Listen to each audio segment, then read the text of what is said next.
Ladies and gentlemen, how are you doing, guys?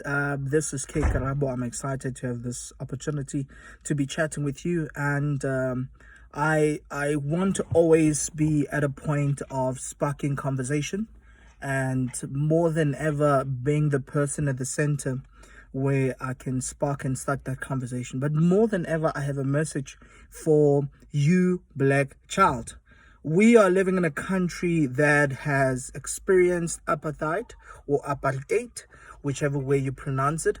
And we are a nation in which it's progressing in coming out of being hated by the white community due to whatever form in which some were raised in that way, they were taught in that way, and they initially thought of black people in that order in which they did. But now, 26 years later, actually not 26 years later, but 30 years later, because Mandela came out 1990, and a lot of things started changing from that time. And that's when the black nation or black people started seeing the light of the day. But 30 years later or 26 years later, we still see people that are still complaining and are still blaming white people. I move around Pretoria West. I live in Pretoria West, North. I see very many white people that are poor. And yet a black child still complains about, it's the white man that basically made me the way I am. The reason we don't have opportunities is because of a white man. The reason we don't have land because of a white man. My friend, let's be clear. Let's be clear. You have opportunities similar to a white person in this country. Let's be clear on that part. You can't tell me there's no CEOs that are black in this country. You cannot tell me there are no black people that own farms. It doesn't matter whether it's the minority. You cannot tell me that people that are rich in this country are minority. They are, black people in particular. There are lots and lots of people that are rich. There are lots and lots of black people that they might not use their wealth properly. They might not use their money properly.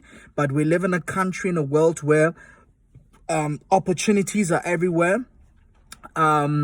And more than ever, information is everywhere if you want to build your wealth or build your money. We're living in a world where if you need money and you're working, the bank can either offer you a house, whether it's at whatever rate they cannot give you for free, because you need to work and earn whatever that you want in life. And that's just the nature of how life is. And yes, the richer gets richer, the poor gets poorer. No, I don't believe in that. I believe that the more people that are equipped and are opening businesses and are getting more richer, the more people are able to have jobs and opportunity. To what they do with the money, it is up to you. You need to learn how to use your money. You need to learn financial literacy. I agree. We don't have that. But now I cannot blame my father and say, because I grew up out of a place where there's no money, therefore I'm going to struggle. No, you're not bound to struggle. Yes, you because of the circumstances, you have a choice. There are a lot of people that are rich today that don't come from good education, good families, but they made it out and they're able to make the best out of the situation that they were in. And you also have the same opportunities in this country.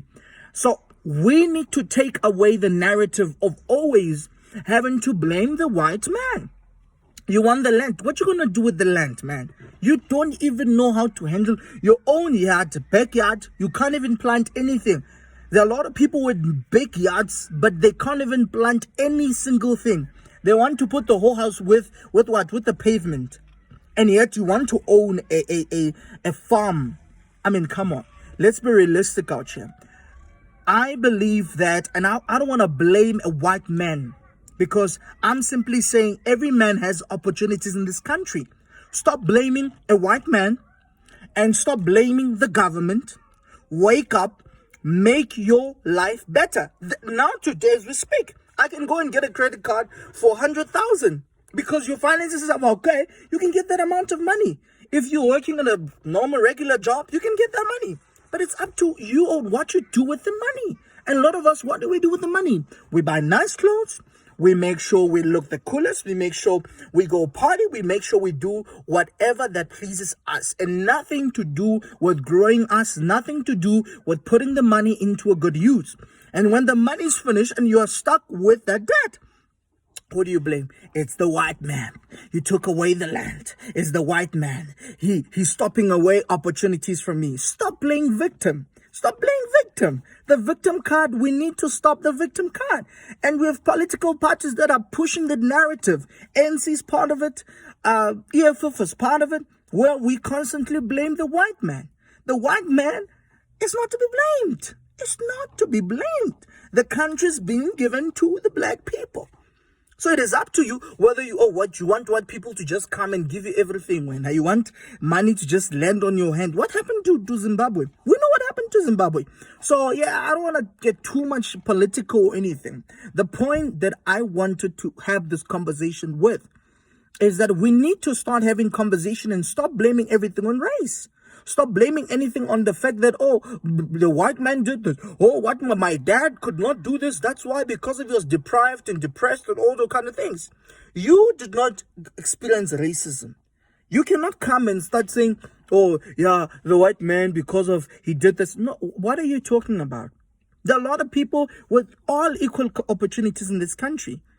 I know that we can never be the same. I promise you. We cannot be the same. But there are many black people with money. If there are many black people with money, that means we are privileged. There are many black people that live in fourways. There are many black people that live in Cape Town where the whites are and they live with the whites. It's not about the color of your skin. It's about how much work you put. I cannot let my child starve just because, oh, my dad did not give me a start. I need to make it different. I need to, okay, if the white man did it properly and they had a family and a mother and a father and they were able to bring up the child with a proper balance, let me do the same. Let me not have a child out of wedlock, because such things are a contribution to a dysfunctional family, dysfunctional community. You cannot blame a white man and say, oh, you took away the fathers. No, the father should have taken the responsibility to say, if I'm going to work in the mine, let me take my family with. Let me find a house then built for my family. That's what's supposed to happen. And so we can't, it's so-called institutional racism. What is that? What is that?